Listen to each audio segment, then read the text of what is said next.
Chief हमारे साथ जुड़े हुए हैं। इसके अलावा मेहमानों में हमारे साथ जुड़ रहे हैं हिमांशु शुक्ला, प्रवक्ता बीजेपी, उदय सोनवणे, नेता एनसीपी अजीत पवार, संजय द्विवेदी, प्रवक्ता शिवसेना यूबीटी, संजय राणा, राजनीतिक विश्लेषक, अखिल स्वामी, राजनीतिक विश्लेषक। आप सभी मेहमानों का तहे दिल से स्वागत है। मैं सबसे पहले शुरुआत करूंगा हमारे साथी उदय सोनवणे जी जो हमारे साथ जुड़े हुए हैं, एनसीपी अजीत पवार गुट के नेता हैं। उदय सोनवणे जी, आखिर एक तरफ अलायंस और दूसरी तरफ लाइन लेंथ ही अलग, क्या मजबूरी है या फिर ये कोई रणनीति है? ना ये कोई मजबूरी है, ना ये कोई रणनीति है। हमारा एक कॉमन मिनिमम प्रोग्राम है महायुति का, जिसे हमने एक हमारे सामने रखा है कि हमें चुनाव तीनों पार्टियों को एक साथ मिलकर लड़ना है। हम तीनों पार्टियों के नेता, जो कि अजित दादा पवार साहब हो गए, देवेंद्र फडणवीस साहब हो गए और माननीय मुख्यमंत्री शिंदे साहब हो गए, उन्होंने एक साथ लड़ने का फैसला लिया है। हम सब विचारों से, कार्यों से एक साथ है। नहीं, विचार और कार्य तो एक जैसे लग नहीं रहे। अब योगी जी कहते हैं कि भाई एक रहेंगे तो सेफ रहेंगे, अजीत दादा कहते हैं कि भाई ये महाराष्ट्र में चलता नहीं है, ये सब ऐसे बयानों की जगह नहीं है। तो फिर ये विचार और कार्य एक जैसे तो हुए ही नहीं ना सर। जहां तक बात स्टेट के डेवलपमेंट की आती है, मैं ये कहना चाहता हूं कि हमारे विचार एक है। जहां तक आपने कहा कि देखिए, आप एक बात क्लियर कर लीजिए कि एनसीपी जब कॉन्स्टिट्यूट हुई थी 10 जून 1999, तब से लेके आज तक एक सेक्युलर पार्टी रही है। उसने सेक्युलर आइडियोलॉजी को अपनाया है, हमेशा अपने सेक्युलर विचारों को सामने रखा है। अगर आप देखते हैं तो अजित दादा के वीडियो में भी हमने देखा कि महाराष्ट्र में टोटल 5 मुस्लिम उम्मीदवार अपनी दावेदारी पेश कर रहे हैं।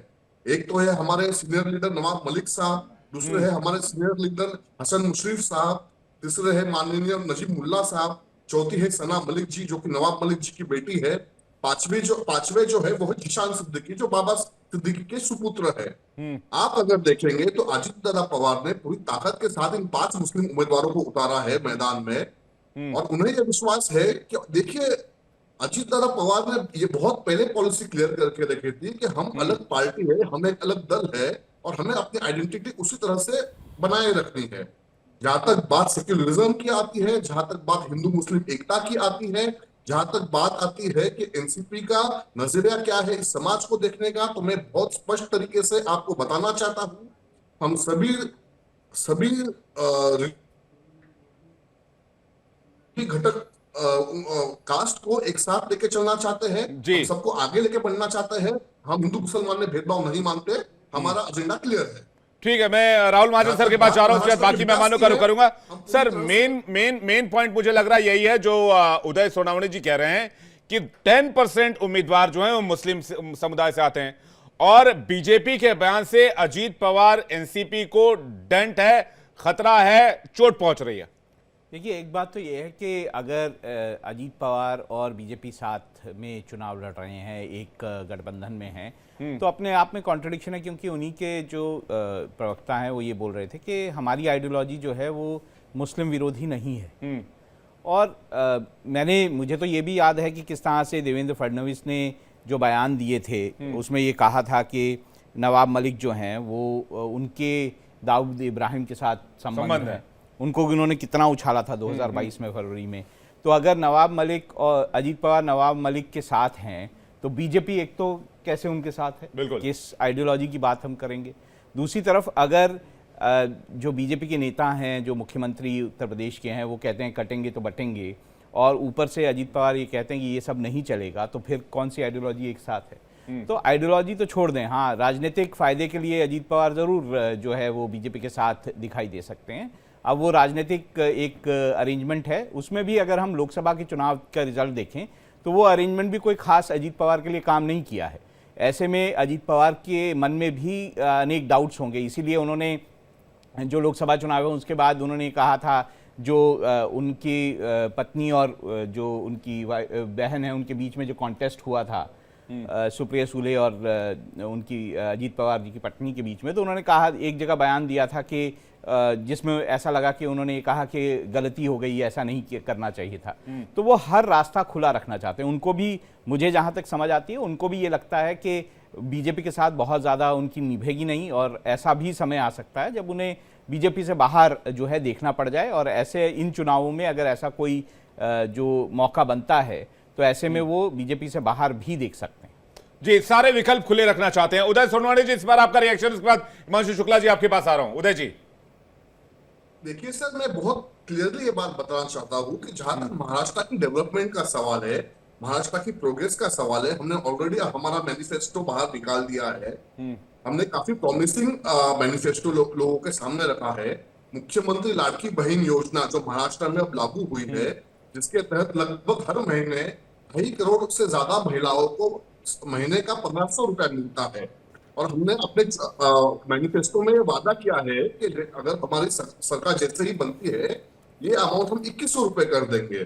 देखिए, आप एक बात क्लियर कर लीजिए कि हम महायुति के तौर पर इस राज्य में लड़ रहे हैं, हम महायुति बनकर इस राज्य के सामने लोगों के सामने जा रहे हैं, और हम एक महायुति के तौर पर इस राज्य में सरकार स्थापन करने वाले हैं।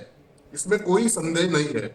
जहां तक महाजन साहब ने बात की, नवाब मलिक साहब की, तो मैं एज एडवोकेट बस इतना ही कहना चाहूंगा कि करंटली मैटर इज सब जुडाइज। मैटर जो है कोर्ट के दायरे में है, उसके ऊपर कोई भी टिप्पणी करना कंटेम्प्ट ऑफ कोर्ट साबित होगा, इसलिए मैं उसके ऊपर बात नहीं कर सकता। जी, लेकिन मामला तो प्योर पॉलिटिकल है, एक बात तो साफ समझ में आती है। इस पर सर कुछ कहना चाहेंगे, या तो मैं हिमांशु शुक्ला जी का टेक लूं? देखिए, बात कोर्ट में हो या नहीं हो, बातें बोली गई हैं, और ऐसे में ऐसा नहीं, अजीत पवार जी ने भी तो कहा ना कि कोई कुछ भी कहता रहे, मैं नवाब मलिक जी को लड़ाऊंगा, कहा उन्होंने।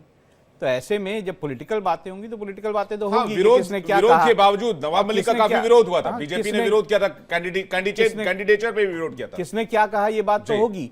और ऐसे में कोई, मुझे नहीं लगता कि जो एनसीपी अजीत पवार गुट है, उनकी कोई जो आइडियोलॉजी है वो बीजेपी से दूर दूर तक नहीं मिलती है। जी, हिमांशु शुक्ला जी, क्या मजबूरी है एनसीपी अजीत पवार गुट आपके लिए, महायुति के लिए? नहीं, देखिए, मजबूरी वाली ऐसी कोई बात नहीं है। कभी देखिए, जब मिल बांट के कुछ काम होता है तो लोगों की अलग अलग विचारधाराएं तो आती ही हैं, तो हम सबका सम्मान करते हैं। ऐसा कुछ भी नहीं है कि वो हमसे अलग है या हम उनसे अलग हैं। ना हमने कभी ऐसा बोला कि हम मुसलमानों के विरोधी हैं, ना कभी हमने बोला कि हम किसी के हैं। हम विरोधी सिर्फ उनके हैं, हम मुसलमानों के विरोधी नहीं है, हम मुसलमानों के पूरे समर्थक हैं। सिर्फ हम उनके विरोधी हैं जो पीएफआई का समर्थन करते हैं, जो कसाब को बिरयानी खिलाने की बात करते हैं, जो याकूब को छोड़ने की गुहार लगाते हैं, और जो जाकिर नायक को शांति दूत बताते हैं। हम सिर्फ उनके विरोधी हैं। हम यही चाहेंगे कि हिंदू मुसलमान मिल के एक रहे, सेफ रहे, नेक रहे, और आपस में ना बटे। यही हमारी गुहार थी। हमने तो कभी ऐसा बोला ही नहीं कि कुछ ऐसा होने वाला है। तो हम सब अच्छा है, और महायुति की सरकार जो है बन के आएगी, आप देखेंगे। तो बीजेपी वाले जो हमारे हिमांशु शुक्ला जी हैं, वो बताएं कि नवाब मलिक पे उनके क्या विचार है। उनको बताना चाहिए फिर कि नवाब मलिक पर बीजेपी के क्या विचार। देखिए, कुछ सीटें जब बंटवारा होता है तो आपस वो छोड़ दीजिए, वो तो अलायंस है, अलायंस ठीक है। आप अपने विचार नवाब मलिक पे साफ करिए कि क्या कहना है आपका। मुझे उनके बारे में कुछ भी नहीं कहना है। नवाब मलिक अपनी जगह जहां थे वहां हैं, अच्छे व्यक्ति हैं, बुरे व्यक्ति हैं। बीजेपी बहुत ऐसे व्यक्ति हैं जिसे बीजेपी अपने में कभी ना कभी अगर आना चाहे तो शामिल कर लेगी। नहीं, शामिल तो एनसीपी के हैं, उनसे कभी आना कोई चाहे, लेना देना ही ऐसा नहीं। तो पार्टियों में होता ही रहता है। तो ऐसा आपको लगता है नवाब मलिक ऐसे व्यक्ति हैं जिसको बीजेपी साथ जा सकती है? नहीं, अभी हिमांशु शुक्ला जी बेशक कुछ नहीं बोल रहे हैं राहुल जी, लेकिन मैं यही बोल रहा हूं। किरीट सोमैया जो बीजेपी के सीनियर लीडर हैं, उन्होंने कहा कि एनसीपी ने नवाब मलिक को टिकट देकर देश को धोखा दिया है। इस पर आप कुछ कहेंगे हिमांशु जी? देखिए, ये उनकी स्वयं विचारधारा है। मैं स्पोक्स पर्सन हूं, मैंने ऐसा नहीं कहा। अब हर नेता का अपना अलग व्यवहार होता है, कभी कोई कुछ बोल देता है, कभी कोई कुछ बोल देता है, और गठबंधन में ये सब चलता रहता है। अब जैसे देख लीजिए आप, कांग्रेस के हमारे लोग हैं, एक तरफ जो है लोकसभा में क्या कहते हैं, अरविंद केजरीवाल के साथ कंधे से कंधा मिला के चल रहे थे। अगले दिन ही 3 दिन के अंदर अंदर अरविंद केजरीवाल का मटका तोड़ रहे हैं दिल्ली में। तो कभी न कभी कुछ ऊपर नीचे, देखिए राजनीति है, ऊपर नीचे दाएं बाएं कुछ तो चलता रहता है। पर ठीक है, अखिल स्वामी कुछ कहना चाह रहे थे, संजय राणा, संजय द्विवेदी जी आपका रुख कर रहे हैं। अखिल स्वामी जी कुछ कहना चाह रहे। अखिल जी। हिमांशु जी बड़े अच्छे व्यक्ति हैं, बड़े अच्छे, मैंने बड़ा स्नेह करता हूं, मैं इनकी मदद कर देता हूं। कारण यह है कि दाऊद इब्राहिम से बीजेपी का लगता है सेटिंग हो गई। तभी दाऊद इब्राहिम के खास आदमी नवाब मलिक, जिसको 6 महीने जेल में रखा, जिसके खिलाफ सब लोगों ने आरोप लगाया, उनके साथ उनके कैंडिडेट की मजबूरी है आज हिमांशु जी उनका समर्थन कर रहे हैं। इसका माने इनके दाऊद इब्राहिम से भी संबंध क्लियर हो गए हैं, दाऊद इब्राहिम से भी सेटिंग हो गई है और लॉरेंस बिश्नोई से भी संबंध हो गए। इसका माने जितने भी मुंबई के बड़े बड़े गैंगस्टर्स हैं आज भारतीय जनता पार्टी के समर्थन में खड़े। नंबर 1। नंबर 2, देखिए केवल अजीत पवार ने नहीं कहा है, पंकजा मुंडे ने भी कहा है कि हम इस नारे के खिलाफ। अशोक चौहान जो राज्यसभा के मेंबर हैं भारतीय जनता पार्टी के ने, उन्होंने भी इसका विरोध किया है। अच्छा, जो शिवसेना के लोग हैं एकनाथ शिंदे के, उन्हें एनसीपी अजीत पवार के लोगों को देख के उल्टी आती है। तो मैं तो देखिए एक राय देता हूं, शिक्षक हूं तो एक राय दे देता हूं महायुति।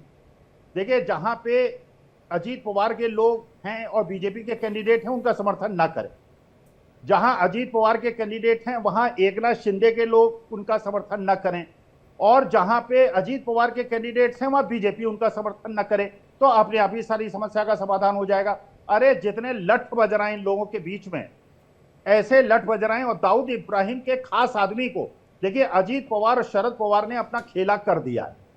वो अपने सारे आरोप से मुक्त हो गए, 70,000 करोड़ के आरोप से मुक्त हो गए अजीत पवार, सारे केसेस वापस हो गए, वित्त मंत्रालय उनके पास आ गया, अपने लोगों को सारा पैसा उन्होंने बांट दिया और अब उन्होंने सीटें ले ली हैं और जितनी सीटें भी जीतेंगी वो महाविकास अघाड़ी में महाराज जोड़ लीजिए।